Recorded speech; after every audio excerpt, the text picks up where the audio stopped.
Take one. All right, video. So there are two large bolts back here that have to be removed in order to remove the brake caliper. They look like this. Hang on. Okay, and then there's two small bolts here that hold the caliper basically together, and they hold the brake pads in. They look like this here. There's one there, and there's one right down here. Boom, right there. Okay. So we're gonna take those two small ones out. Okay. We're gonna take the two large ones out. So there's one large one there, and there's one more. And these large ones, just for reference, are 18 millimeter.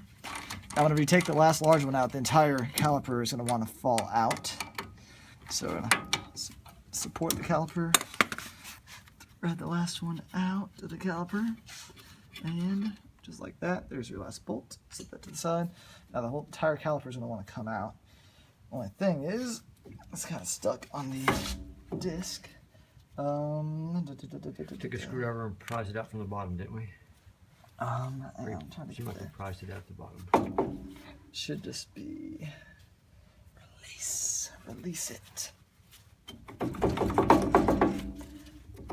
There you go. Okay, so this is the brake caliper. Slides straight off. Here's your two brake pistons for this caliper. So basically, what you have here is you have brake pad outer, brake pad inner, and you have this caliper that slides over those two things. It goes into place. It'll be easier to slide them over once you compress these two brake pistons. So we set this to the side. The caliper is going to be set to the side. And now the brake pads, they just come right out. Oh, hello. Brake pads come right out. They just slide out of this little metal piece. There's one. Brake pad will be replaced. Other one's on the back side. Slides right out. It's been in there for a while. Actually, I'm going to take this whole piece off. So this is the back brake pad. Slides right out, like so. That's done. And then you have one shim here and one shim at the bottom.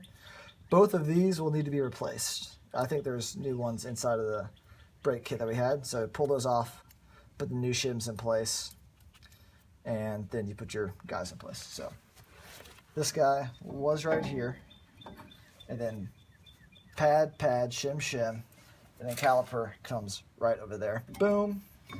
Basically, the small bolts line up at the very top, going through there.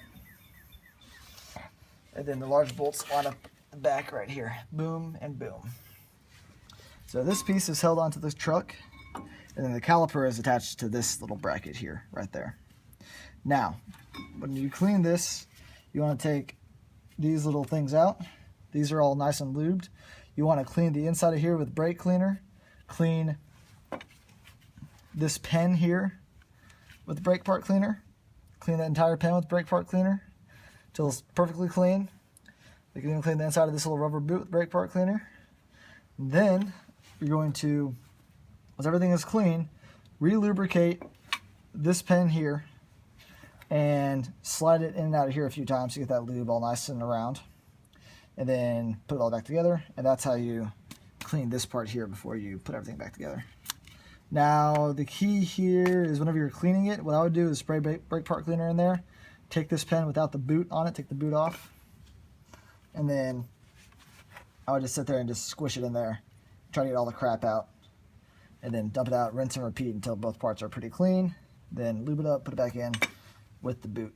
Now, some of these have different pens, so the pen for the top and the pen for the bottom are going to be different. One's going to have like flats on it sometimes. The other one won't. See that one right there? The top one has a flat on it, just for future reference. Now, if you look at the bottom one, see if there's a flat on it or not. Bottom one also has flats on it, so you're in luck. I think these are actually identical, which is good, because on the Hondas, they're not. So anyways, you want to clean the pen and the sleeve and the boot for both of these guys, and then re-grease both of them thoroughly. Put them all back together. That whole assembly will go back on there. So this is, shims are going to be new, boots, or these pens are going to be cleaned, as well as the inside part. Both pens and things are going to be clean, and these are going to be re-greased. And then whenever you put your new brake pads back in, you're going to be greasing the edges of the brake pad that rub right here on the shims. If that makes sense. All right, so there's all that. I'm gonna put that back together the way it was, so I'm not confused. Okay, so there's that part there. Now, that's everything for the caliper and the pads. Now we have to take this piece off here, which... Screwdriver to your right. Or no, there's not a screwdriver. Flathead screwdriver. We can use this one. There's Will that work or not? Nah, that's not going to work. Okay. I have to get you another one. All right. Stand by. You Stay where can you're at. stop the video.